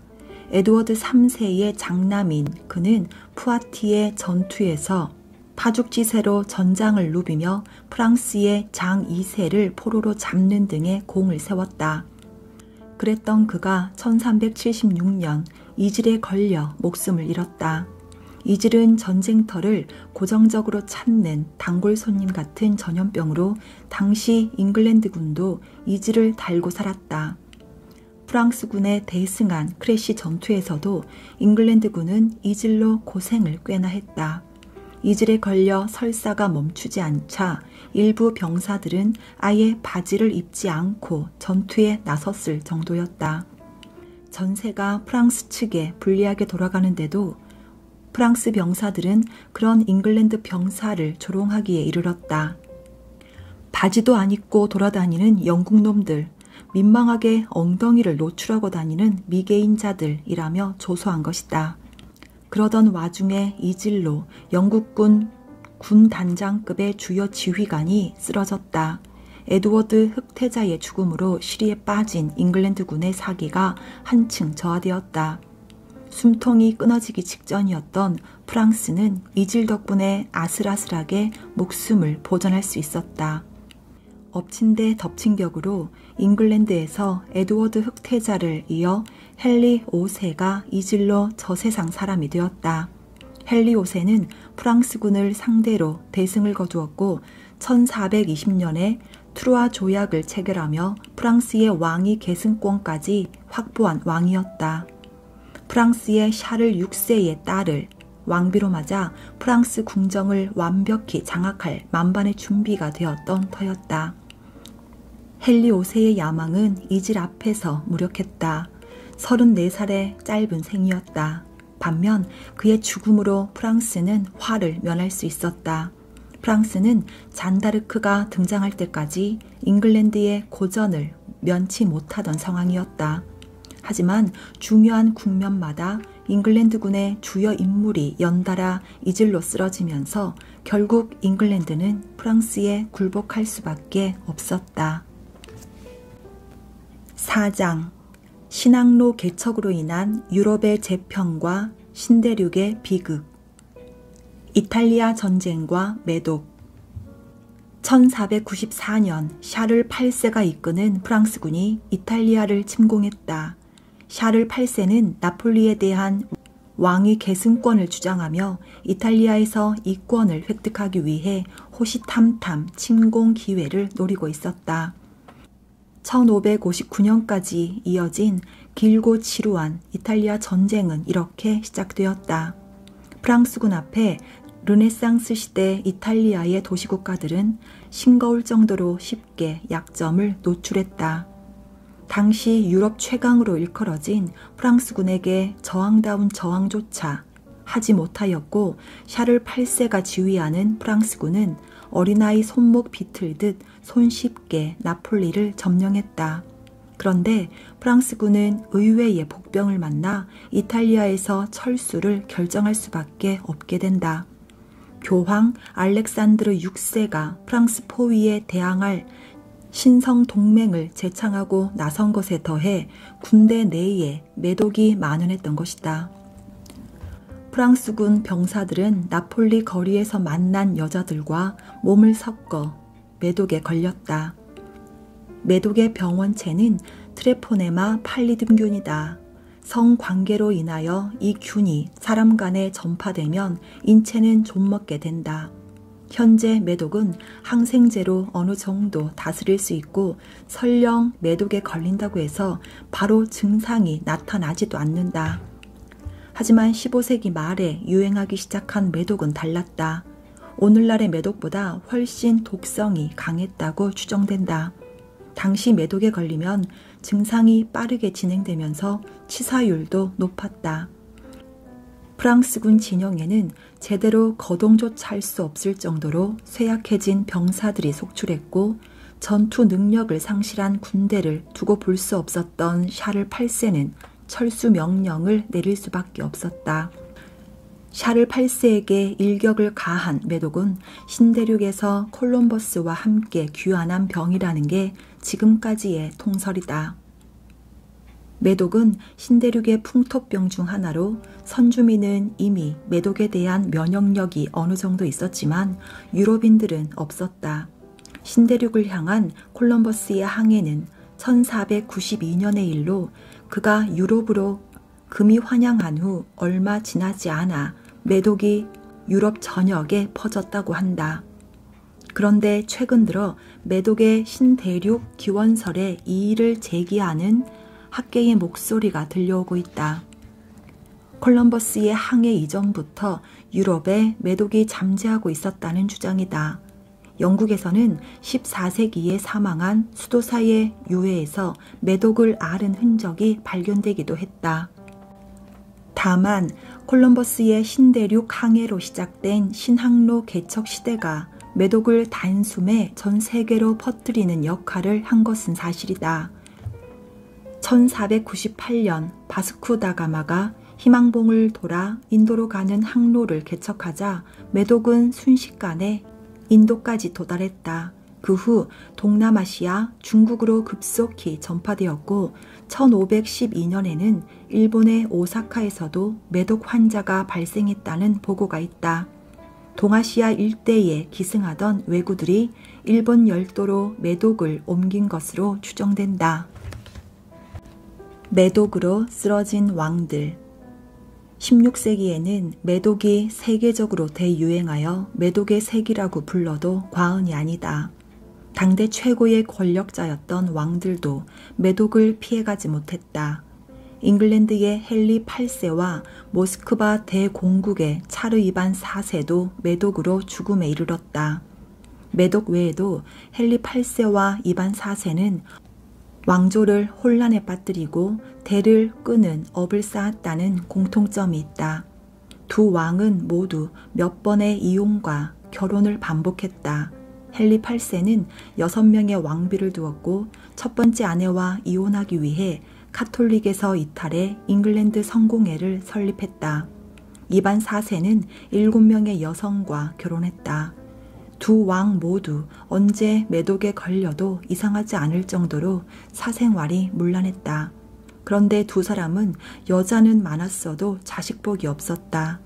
헨리 8세는 자녀로 에드워드 6세를 유일한 아들로 두었고 나머지는 메리와 엘리자베스라는 딸이 있었다. 에드워드 6세는 병약한 체질로 골골 앓다가 16살에 세상을 떠났다.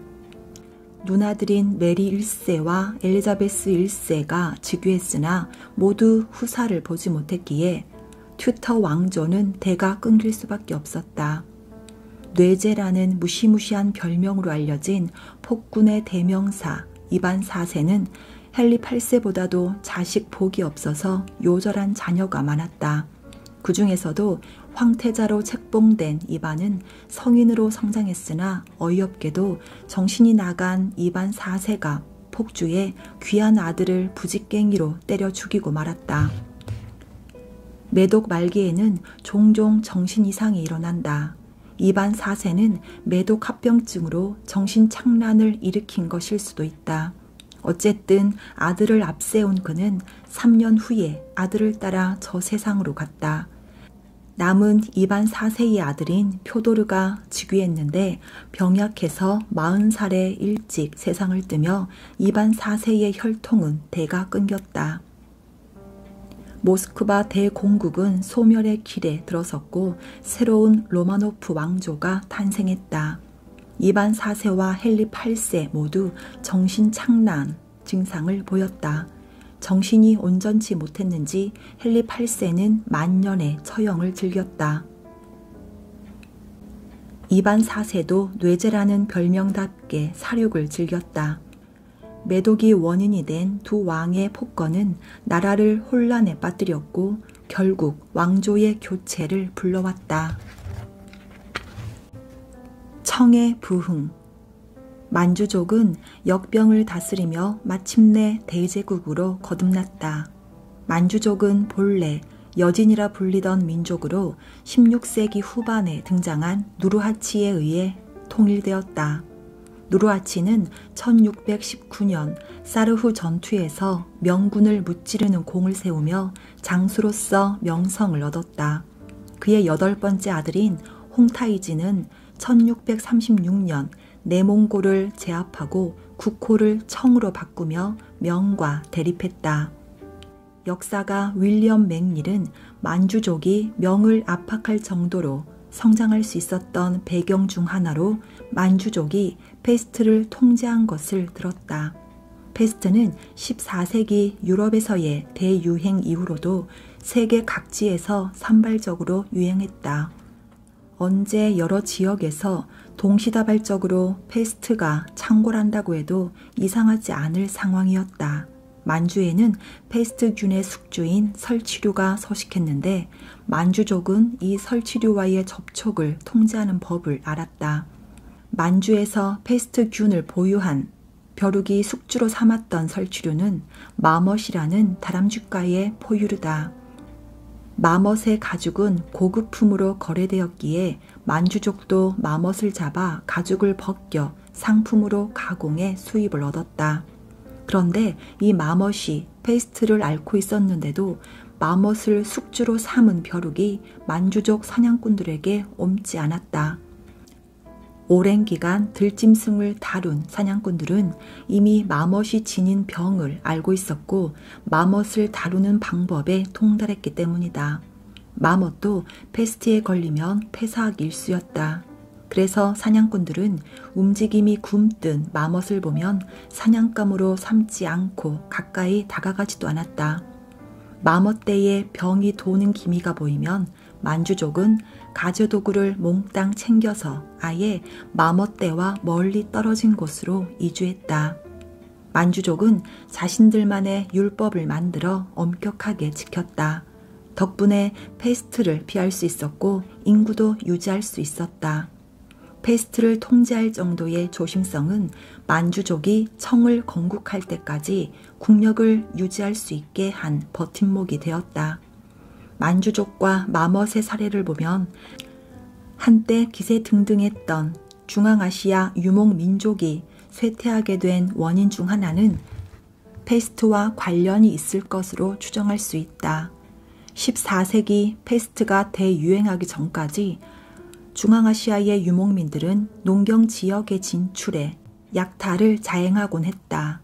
훈족, 마자르족, 돌궐, 에프탈, 위구르, 아바르족 등은 약탈 경제로 부족을 유지하는 한편 무시무시한 기세로 말을 몰아 다른 부족이나 나라를 침공하였다. 하지만 그들은 14세기 이후로 세계사 무대에서 모습을 감추었다. 그 원인으로는 우선 대포와 소총 등 화기가 발달해 유목민 특유의 군기병이 힘을 쓰지 못하게 된 것을 들 수 있다. 두 번째로 그들은 만주족과 달리 패스트에 대처하는 방법을 몰랐다. 유목민의 삶의 터전인 중앙아시아 지역은 몽골 제국 시대의 여러 상단이 교역을 위해 오가던 길목으로 패스트가 전파되는 통로이기도 했다.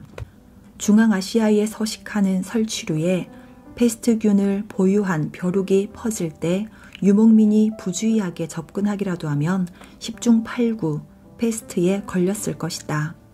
윌리엄 맥닐은 중앙아시아의 유목민이 패스트를 호되게 앓으며 정체기를 겪을 수밖에 없었을 것이라는 가설을 내놓았다. 반면 만주족과 몽골 고원의 부족들도 설치류와 더불어 살기는 매 한 가지였으나 그들은 접촉을 차단하고 통제하는 방법을 터득하고 있었다. 덕분에 17세기에 번진 패스트의 위협에도 쇠퇴하지 않고 국력을 보존할 수 있었다. 30년 전쟁. 유럽에서 16세기부터 시작된 신교와 구교 사이의 갈등은 17세기 들어 급기야 30년 전쟁으로 격화되었다. 독일을 중심으로 1618년부터 시작된 30년 전쟁으로 독일의 국토는 황폐화되었고 인구가 급감하여 결국 나라가 분열되기에 이르렀다. 전쟁은 참혹했고 그 와중에 역병까지 돌았다. 30년 전쟁은 독일 내부에서 독일인들끼리 치른 집안 싸움이 아니었다.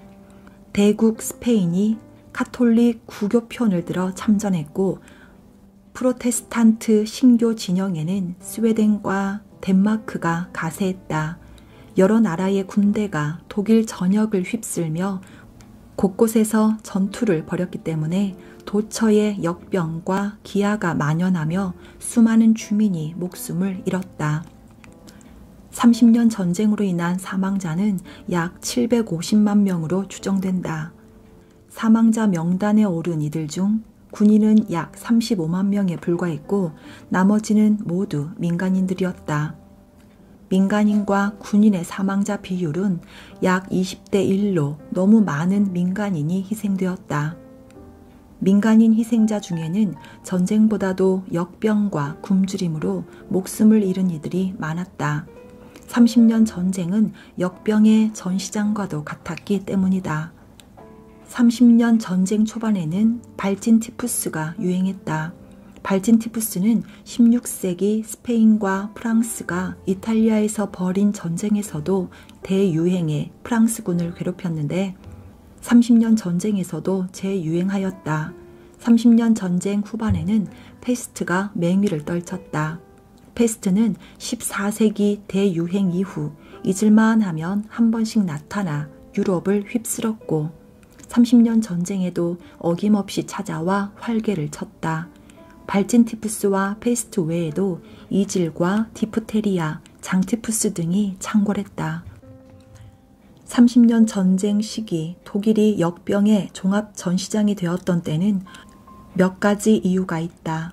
우선 외국 군대를 통해 역병이 영내에 들어왔고 전쟁으로 인해 국토가 황폐해지며 도시와 농촌을 막론하고 환경이 열악해진 것이다.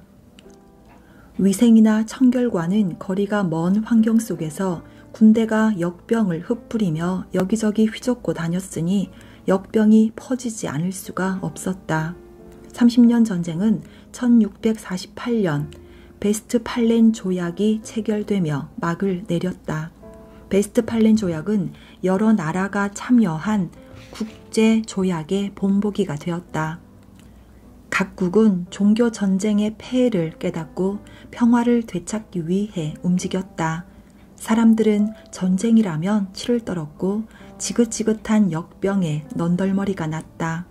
다국 간의 조약으로 근대적인 의미의 국제사회를 구축한 베스트팔렌 체제는 역병으로 얻은 뜻밖의 선물이라고 할 수 있다.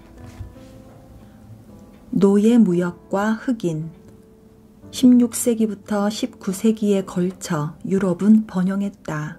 유럽이 세계사의 무대 위에서 화려한 모습을 뽐내는 동안 무대 뒤에는 노예무역이라는 그늘이 있었다.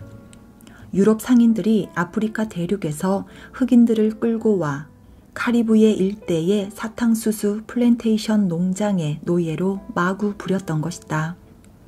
흑인의 눈물로 생산된 설탕은 본국으로 보내져 유럽의 백인들이 막대한 이익을 챙기는 시스템의 기반이 되었다. 당시 유럽인들은 인종차별의식을 기본으로 깔고 있었기 때문에 아프리카의 흑인들을 죄책감 없이 노예로 부리고 있었다. 여기에 아프리카 대륙을 휩쓴 역병으로 그 지역의 노동력이 부족해지자 역병에 비교적 강했던 흑인들을 노린 노예 무역이 성행하게 된 것이다. 카리브해의 설탕 플랜테이션 농장에서 처음부터 흑인 노예를 쓴 것은 아니었다. 초반에는 카리브해와 중미의 인디오 그리고 유럽에서 숙식을 제공한다는 조건으로 데려온 날품팔이 백인 일꾼들을 노동자로 썼었다. 그러나 농장의 가혹한 노동 조건에 이들은 쉽게 나가떨어졌다. 유럽인 경영자들은 노동자들을 죽도록 부려먹으며 혹사당한 노동자들은 얼마 지나지 않아 노동력을 상실했다. 대체 인력으로 새로 인디오들을 데려와 보충하는 데에는 한계가 있었다. 인디오들은 스페인이 들여온 천연두와 홍역으로 이미 많은 수가 병사해 인구가 이미 줄어들 대로 줄어들었기 때문이다. 그러자 유럽인 경영자들은 아프리카 흑인 노예에 눈독을 들였다. 아프리카 흑인들이 말라리아에 어느 정도 내성이 있었던 점도 감안했다. 카리브해의 섬과 중남미 일대는 말라리아가 창궐하기 쉬운 풍토였다. 그곳으로 이주한 유럽인들도 때로 말라리아로 몸살을 앓았다. 그러나 아프리카 대륙에서 온 흑인들은 달랐다. 아프리카 대륙은 말라리아, 그것도 독성이 강한 악성 열대열 말라리아가 맹위를 떨치는 지역이다. 말라리아 원충에는 4가지 종류가 있는데 그 중에서도 특히 열대열 말라리아 원충이 무섭다. 열대열 말라리아 원충이 학질 모기를 매개로 사람의 몸으로 들어오면 치사율이 껑충 뛰어오르기 때문이다. 열대열 말라리아의 원충은 열대 기후에서만 서식한다. 아프리카 대륙의 열대 지역에서 생활하던 흑인들은 열대열 말라리아와 공존하면서 자연스럽게 말라리아에 대한 내성을 갖추게 되었다. 유럽인들은 아프리카 대륙에 상륙하면 열대열 말라리아를 호되게 앓았고 고열에 시달리다가 병사하는 경우가 많았다. 그런데 주위의 흑인들은 멀쩡했다. 말라리아에 걸리더라도 심하게 앓지 않았다. 유럽인들은 아프리카의 흑인이 말라리아에 강하다는 사실을 경험적으로 깨닫게 되었다. 그래서 마찬가지로 말라리아가 기승을 부리는 지역인 카리브해의 섬으로 보내자는 못된 꼼수를 짜냈다. 유럽인이 직접 흑인 사냥에 나서지 않았던 건 역시 말라리아가 두려웠기 때문이다. 흑인 사냥을 위해 아프리카 대륙에 오지까지 들어가면 자신들이 열대열 말라리아로 사망할 위험이 커진다. 그래서 유럽인들은 대신 노예 사냥에 나설 흑인 부족에게 무기를 지급하고 오지로 가서 흑인 노예를 잡아오게 시켰다. 유럽인들은 흑인을 이용해 말라리아를 교묘하게 피했다. 이것이 노예 무역이 오래도록 이어진 이유 중 하나다. 하지만 여우를 피하려다 호랑이를 만난다는 말처럼 말라리아를 피하려고 시작한 노예 무역은 카브리의 섬들의 열대열 말라리아를 유입시키는 총극을 빚었다. 아이티의 독립. 유럽에서 프랑스 혁명과 나폴레옹 전쟁이 이어진 혼란의 시대에 독립을 쟁취한 나라가 카리브해의 아이티였다. 아이티의 독립운동은 프랑스 혁명에서 자극을 받아 불길이 일었고 마지막에는 감염병이 가세해 독립을 달성할 수 있었다. 독립 전까지 아이티는 프랑스의 식민지였다. 아이티는 프랑스어로 생도맹그라 불리며 당시 세계 설탕 생산의 40%를 차지할 정도로 설탕 플랜테이션 산업이 발전한 나라였다. 아이티 인구에서는 흑인이 차지하는 비율이 가장 높았다. 이들은 아프리카에서 노예 무역으로 아이티에 끌려온 흑인의 자손이었다. 아프리카 흑인 노예의 후손을 프랑스인들이 지배하고 있었던 것이다. 1789년 프랑스 혁명이 발발하고 인권 선언이 제정되자 아이티 흑인들에게도 큰 영향을 끼쳤다. 1791년부터 흑인 노예의 반란이 이어졌고 흑인 지도자 투생 루베르티르가 마침내 자치 정부를 수립했다. 그는 검은 자코뱅이라 일컬어진 인물이었다. 자코뱅은 프랑스 혁명 당시 로베스피에르를 배출한 급진파를 가리키는 말로 프랑스 혁명의 과격화 물결이 아이티에까지 미친 것이다. 아이티의 독립의 기운이 감돌자 나폴레옹은 샤를 르클레르를 사령관으로 한 군대를 아이티에 파견해 진압했다. 투생 루베르티르는 체포되어 프랑스로 압송되었고 프랑스에서 옥사했다. 독립투사의 죽음은 아이티 독립의 불길을 꺼지게 하는 듯 보였으나 아이티에 주둔 중이던 프랑스군 진영에 황열병이 유행하며 상황이 반전되었다.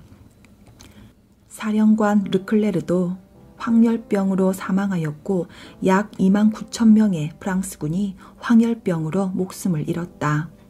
이를 계기로 아이티와 프랑스 사이의 전세가 역전되었다.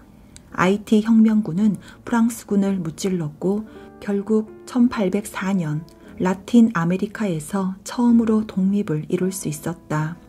황열병의 병원체는 황열 바이러스로 말라리아와 마찬가지로 모기를 매개체로 감염되는 병이다. 이 병에 걸리면 황달이 나타나 피부가 누렇게 뜨며 열이 난다고 해서 황열병이라는 이름이 붙었다. 치사율은 높은 편으로 선상에서 감염자가 나오면 그 배는 입항할 때 노란색 깃발을 내걸어야 한다는 규칙이 있었다. 황열병은 원래 중앙아프리카 정글지대의 풍토병으로 추정된다. 노예무역으로 병원체를 보유한 흑인들이 대서양 넘어 카리브해 섬으로 이주하면서 아메리카 대륙에 퍼졌다. 특히 백인 이주자들은 황열병에 약했다. 반면 아이티의 흑인들은 황열병에 어느 정도 내성이 있었다. 그들의 선조가 황열병 다발 지역에서 생활하던 집단이었기 때문이다. 흑인 반란군에서는 황열병 사망자가 거의 나오지 않았던 데 비해 프랑스군은 황열병이 빈발해 전투 불능 상태에 빠졌다. 황열병이 아이티 독립군에게 가세하면서 아이티의 독립이 이루어졌다. 아이티 독립전쟁은 미 합중국의 영토 확장에도 이바지했다. 프랑스는 황열병으로 대규모 병력을 잃었고 아이티 전쟁에 사용할 전비는 바닥이 났다. 나폴레옹은 프랑스령이었던 루이지애나를 미국에 매각해 전비를 충당했다. 아이티에서의 실패는 나폴레옹에게 큰 충격을 안겨주었다. 그는 한때 신대륙 경영으로 세계를 지배한다는 야심찬 계획을 세웠으나 신대륙의 거점이었던 아이티를 상실했다. 아이티 독립으로 나폴레옹은 신대륙 진출을 단념했고 그의 관심이 유럽으로 옮겨가며 나폴레옹의 유럽 대원정이 시작되었다. 대영 제국과 콜레라. 19세기 세계는 콜레라의 공습을 수차례 경험해야 했다. 최초의 콜레라 대유행은 1817년도에 인도 콜카타에서 발생했다. 그로부터 콜레라는 약 반세기도 지나지 않아 세계 각지에서 유행하기 시작했다. 모스크바와 파리, 도쿄도 예외는 아니었다. 19세기에 콜레라가 전 세계에서 맹위를 떨친 건 이 시대에 한 차례 세계화가 진행되었기 때문이다. 당시 유럽에서 힘께나 쓴다는 나라들은 제국주의를 표방하며 아시아 각지에서 이권을 차지하기 위한 식민지 쟁탈전에 혈안이 되어 있었다. 그 중에서도 영국은 인도를 중심으로 광대한 식민지를 보유하여 소위 팍스 브리타니카, 영국에 의한 평화를 구가하고 있었다. 세계는 항구와 항구로 이어졌고 감염병은 역사상 유례없는 속도로 활개를 치며 퍼져나갔다. 콜레라는 원래 인도 지방의 풍토병으로 추정된다. 오랜 세월 인도 안에 갇혀있던 이 질병은 영국이 인도를 식민지화하는 과정에서 인도 밖으로 유출되었다. 콜카타는 영국이 인도 지배와 교역의 거점으로 삼은 도시로 한때는 영국령 인도의 수도이기도 했다. 콜레라는 콜카타의 배우지에서 발생하였고 영국 군인들을 차례차례 감염시킨 후에 배를 타고 다른 지역으로 넘어갔다. 영국뿐 아니라 러시아도 콜레라의 세계 확산에 이바지했다. 1820년 후반 러시아는 페르시아를 침공해 영토를 획득하는데 당시 이미 페르시아에 콜레라가 창궐해 있었다. 콜레라에 걸린 러시아 군사들이 귀국하자 러시아에서 콜레라가 대유행했다. 러시아의 콜레라는 발트해를 거쳐 영국에 상륙했다. 콜레라의 병원체는 콜레라균으로 공기가 아닌 물을 매개로 감염되는 수인성 질병이다. 콜레라균에 오염된 식수를 마실 때 물을 통해 콜레라에 걸리게 된다. 문제는 콜레라에 걸린 이후다. 콜레라 환자의 배설물은 화장실로 흘러가는데 화장실과 우물이 가까우면 우물이 콜레라에 쉽게 오염될 수 있다. 비단 우물이 아니더라도 콜레라 환자의 배설물이 하천으로 흘러가면 하천이 콜레라균에 오염될 수 있다. 오염된 하천을 취수장으로 사용하면 다시 콜레라가 퍼져나가는 시기다.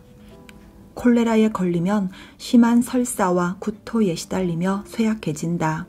체력이 계속 약해지고 탈수가 심해지다 사망에 이를 수 있다.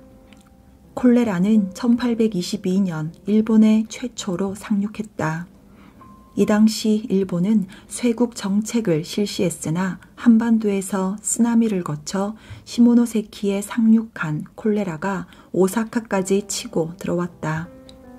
스시마와 조선은 교류가 잦았고 이 교류가 콜레라의 감염 경로로 추정된다. 다행히 콜레라는 수도 에도까지 도달하지는 못했다. 그 무렵 아직 실권을 장악하고 있던 막부가 수도로 연결되는 주요 길목에 검역소를 설치해 콜레라를 막은 것이다. 1829년 시작된 2차 세계 대유행에서도 일본은 운 좋게 콜레라를 비껴갔다. 일본의 쇄국 정책이 제 기능을 발휘한 덕분이다. 그러나 콜레라의 3차 세계 대유행 국면에서는 일본도 무사하지 못했다. 1858년 미국의 선원이 나가사키에 상륙하여 콜레라를 일본에 퍼뜨린 것이다. 콜레라는 수도 에도로 진격하였고 결국 수많은 사상자를 냈다. 3차 대유행 당시에는 이미 일본의 세국정책이 유명무실해지면서 사람과 물자의 교류가 활발해졌다. 1858년은 미일 수호 통상조약이 체결된 해이기도 하다. 막부의 위신이 바닥으로 떨어지고 검역소도 제 기능을 잃자 콜레라는 정부의 통제를 벗어나 일본 각지로 퍼져나갔다. 크림전쟁 1853년에 시작된 크림전쟁은 나폴레옹 전쟁 이후 약 40년 만에 벌어진 유럽 대국 간의 전쟁이었다.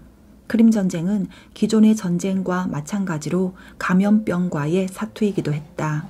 크림전쟁은 러시아와 오스만 제국 간의 싸움으로 영국과 프랑스가 오스만 제국의 편에 가담하며 판이 커졌다. 싸움은 영국, 프랑스 연합군의 승리로 끝났는데 전사자뿐 아니라 어마어마한 병사자를 냈다. 크림전쟁 중에는 급성 발진 티푸스와 콜레라, 이질 등 온갖 감염병이 창궐했다. 전쟁터의 환경과 위생 상태는 열악했고 군인들이 빽빽하게 모여 단체로 생활하며 이가 들끓어 발진 티푸스가 수시로 유행했다. 깨끗한 물을 확보하지 못해 콜레라와 이질 같은 수인성 감염병도 기승을 부렸다. 수많은 영국 병사가 이질로 병사하여 영국군의 이질 병사자 수는 전사자를 웃돌 정도였다. 역사는 반복된다는 말처럼 감염병에 시달린 기존의 전쟁과 똑같은 전개가 다시금 펼쳐졌다. 그러나 크림전쟁은 전쟁의 양상을 감염병과 함께하던 것에서 감염병을 극복하는 것으로 전환시키는 계기가 되기도 하였다. 영국 출신의 간호사이자 간호학자인 플로렌스 나이팅게일이 구원투수로 등장한 덕분이다. 크림 전쟁의 참상은 본국 영토에도 보고되었고 영국 정부는 나이팅게일의 청원을 받아들여 그녀를 크림반도로 파견하였다. 나이팅게일은 전선의 의료 현장을 보고 야전병원의 비위생적 환경이 충분히 살릴 수 있는 병사를 악화시켜 사망에 이르게 만든다는 사실을 깨달았다. 당시에는 간호사의 지위가 낮았기 때문에 전투에 내보낼 수 없는 병사를 간호사 대신 간호 업무에 투입하곤 했다. 그렇게 투입된 병사들은 당연히 아무런 의료 지식도 위생 지식도 없는 상태로 주먹구구식으로 환자를 돌보았다. 야전병원은 비위가 상할 정도로 불결했다. 화장실 정화조는 오물이 넘쳐 흘러 악취를 풍기며 썩어갔다. 오물은 주위 바닥에 흥건하게 고여 있었고 병원 안에는 늘 코를 찌르는 악취가 감돌았다. 당연히 하수도 시설도 열악했다. 나이팅게일이 하수도 청소를 시작하자 수채구멍에서 폐사한 말 2마리가 나왔을 정도로 상태가 심각했다. 말 이외에도 수많은 동물 사체가 하수구를 꽉 막고 있었다. 병원 안에는 쥐가 운동회를 벌이고 있었고 파리떼가 윙윙 소리를 내며 날아다녔다.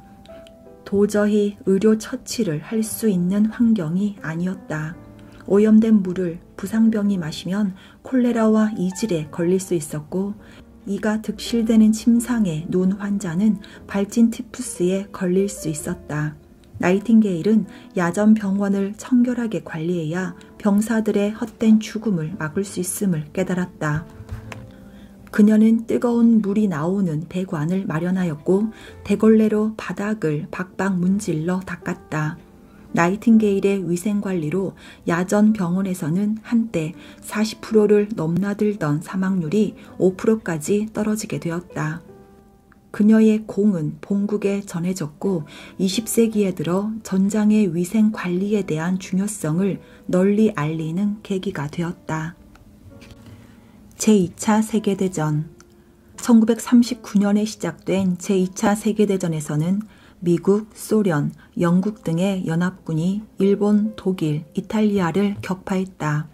미국과 소련이 보유한 압도적인 화력이 승부를 결정했다. 그리고 연합군 승리의 그늘에는 조용한 전쟁 영웅 페니실린이 숨어있다. 페니실린으로 대표되는 항생제는 병의 원인이 되는 세균과 바이러스의 성장을 저해하는 작용으로 수많은 감염병 퇴치에 재능을 발휘한다. 디프테리아균, 파상풍균 등이 페니실린 앞에서 힘을 잃었다. 여태까지 인류가 손에 쥔 감염병 특효약은 기껏해야 말라리아 처방제인 퀴닌과 나머지 자잘한 약품들로 효과가 미비했다. 페니실린은 유래를 찾을 수 없는 감염병 특효약으로 자리매김했다. 페니실린은 영국의 세균학자인 알렉산더 플레밍이 개발했다. 1929년 플레밍은 푸른 곰팡이에서 얻은 성분으로 페니실린을 개발했는데 양산에는 실패해 실용화까지는 시간이 걸렸다. 1943년이 돼서야 미국에서 대량 생산이 가능해졌고 전쟁의 승패를 가르는 1등 공신이 되었다. 제2차 세계대전이 발발하자 페니실린의 대량 생산에 거는 기대가 커졌다. 페니실린이 부상병 치료에 큰 힘을 발휘할 걸로 알고 있었기 때문이다. 상처를 치료하지 않고 그대로 두면 상처에 감염이 일어나 사망할 수 있다. 페니실린이 미군과 영국군에 보급되자 부상병 사망률이 줄어들기 시작했다. 페니실린의 보급은 미군과 영국군의 사기를 끌어올렸다. 반면 독일과 일본은 페니실린을 비롯한 항생제를 거의 확보하지 못하여 한 걸음 한 걸음 패배에 가까워지게 되었다. 인구 폭발의 시대 제2차 세계대전이 끝난 후 세계 인구는 폭발적으로 증가했다. 1927년 당시 세계 인구는 20억 명 정도로 추정된다. 그러다 전쟁이 끝나고 얼마 지나지 않은 1950년에는 25억 명으로 늘어났고 1960년에는 30억 명으로 폭증했다. 1974년에는 40억 명으로 넘어섰고 1987년에는 50억 명을 돌파했다. 전쟁이 끝나고 불과 40년 만에 세계 인구는 2배 넘게 증가했다. 19세기까지는 상상할 수도 없었던 인구 증가 추세였다. 제2차 세계대전 후의 인구 폭발은 공중위생의 진화가 크게 이바지했다. 그 중에서도 말라리아 퇴치 작전이 차지하는 지분이 컸다. 제2차 세계대전 무렵까지 말라리아 대책은 사람의 손으로 모기를 잡고 증상이 나타나면 퀴닌을 처방하는 식이 전부였다. 그런데 강력한 살충제인 DDT가 등장한 것이다. DDT는 19세기 후반 오스트리아의 화학자 오토마루 자이들러가 합성한 물질인데 처음에는 뚜렷한 효능을 발견하지 못해 오랫동안 연구실 선반에서 먼지를 뒤집어 쓰고 방치되었다. 그러다가 1937년 스위스의 화학자 파울 헤르만 밀러가 DDT에서 살충 효과를 발견하여 세계인의 이목이 집중되었다. 제2차 세계대전 와중에 미군은 DDT를 활용해 모기를 잡았는데 전후에는 세계 각국에서 살충제로 사용하게 되었다. 특히 말라리아가 기승을 부리는 나라에서는 DDT를 적극적으로 살포해 대대적으로 모기 소탕 작전을 수행했다. 말라리아 원충의 매개체인 학질모기도 DDT 앞에서는 맥을 추지 못했고 학질모기는 세계 각지에서 씨가 말랐다. 학질모기가 줄어들면 말라리아 원충을 옮기는 매개체가 줄어든다. 세계 각국에서 말라리아 사망자가 크게 줄어들며 인구 폭발로 이어졌다. 또 DDT는 이를 잡는 데도 무척 효과적이었다. 이가 옮기는 발진티푸스는 인간 사회에 커다란 위협이었고 수많은 인명을 앗아가는 무서운 감염병이었다. 이를 퇴치하자 세계는 발진티푸스의 공포로부터 해방되었고 또한 인구의 증가로 이어졌다. 말라리아와 발진티푸스의 퇴치로 인류는 그때까지 불가능하다고 여겼던 감염병 정복을 확신하며 안전을 확보했다고 믿었다. 그러나 말라리아 퇴치는 인류에게 새로운 감염병을 초래하는 원인이 되었다. 신종 감염병의 등장은 말라리아 퇴치에서 비롯된 인구 증가와도 관련이 있다. 세계 각지에서 인구가 증가하며 대규모 개발이 진행되었고 숲에 대한 벌채가 늘었다. 인류는 생존 영역을 확장하고 숲의 생태계를 파괴했다. 이 과정에서 여태까지 접촉하지 않았던 동물과의 접점이 생겼다. 앞으로 살펴볼 에볼라 출혈열과 2020년에 대유행한 코로나19도 원래는 삼림에 서식하던 박쥐에서 유래한 바이러스로 추정된다. 인류가 삼림 깊숙이 들어가는 과정에서 지금까지 접촉하지 않던 동물과 접촉하여 새로운 바이러스를 인간 사회에 불러들인 것이다. 깊은 숲속에는 가공할 수의 학질 모기가 서식하며 인류의 발길을 막고 있었기에 그동안은 에볼라 출혈열과 코로나19라는 감염병을 알지 못했다. 하지만 말라리아를 퇴치하고 인류가 폭발하면서 시작된 삼림 벌채가 운명의 장난처럼 인류를 새로운 감염병의 위기로 몰아넣었다. 인류가 삼림 개발을 멈추지 않는 한 미지의 감염병은 앞으로도 계속 인간 사회로 침투하여 새로운 팬데믹을 일으킬 것이다. 에볼라 출혈열 2014년에는 에볼라 출혈열이 등장해 우리가 사는 세계를 새롭게 위협했다. 에볼라 출혈열은 1976년부터 존재가 알려졌다.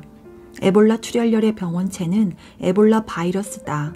사람에게서 사람으로 감염되며 이 바이러스에 감염되면 발열과 설사, 구토 증상을 겪고 말기에는 입과 코, 눈, 항문 등 인체 곳곳의 구멍에서 피가 쏟는다고 해서 출혈열이라는 이름이 붙었다.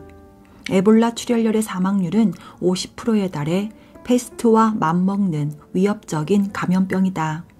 연구자들은 아프리카 과일박쥐를 에볼라 바이러스 감염원의 유력 후보로 꼽는다. 지역 주민들이 과일박쥐와 어떠한 형태로든 접촉하여 사람 감염을 일으킨 것으로 보고 있다. 에볼라 출혈열이 최초로 발생한 지역은 아프리카 수단과 자이르였다. 수단에서의 치사율은 53%에 육박하였고 자이르에서는 치사율이 88%에 달하여 공포의 신종 감염병으로 보도되었다. 자이르에서 에볼라 출혈열 발생지가 에볼라강 유역에 집중된 것이 이름의 유래이다. 에볼라 출혈률은 높은 치사율에 더해 아직 백신도 치료제도 존재하지 않는다는 점에서 공포의 대상이 되고 있다. 이 질병은 환자를 돌보고 치료하는 과정도 녹록하지 않다. 에볼라 출혈열 환자의 혈액과 각종 체액을 맨손으로 만지면 에볼라 바이러스에 감염될 수 있다. 고도의 방역 시스템을 갖춘 병원이 아니면 에볼라 출혈열 환자 치료에 적합하지 않다. 자칫 실수라도 하면 의사와 간호사와 같은 의료진까지도 에볼라 출혈열에 노출되어 사망할 수 있다. 에볼라 출혈열은 최초 유행 후 아프리카 대륙에 계속 머물다가 간헐적으로 발생을 반복했다. 그러다 1914년 서아프리카로 확대된 후에 미국과 영국, 이탈리아 등으로 번져 나갔다. 서아프리카에서 에볼라 출혈열을 치료하던 의료 관계자들이 귀국하며 유럽과 미국으로 이 병이 건너간 것이다. 의료 관계자들은 증상이 나타나기 전에 비행기에 올랐고 귀국 후에 발병했다. 유럽 각국과 미국에서는 에볼라 출혈열이 퍼질지 모른다는 공포가 확대되었다. 다행히 에볼라 출혈열은 세계로 확산되지는 않았지만 서아프리카 지역에는 심각한 타격을 입혔다. 1914년부터 2016년에 걸친 유행으로 28,000명 이상이 감염되어 13,000명 이상이 사망한 것으로 보고된다.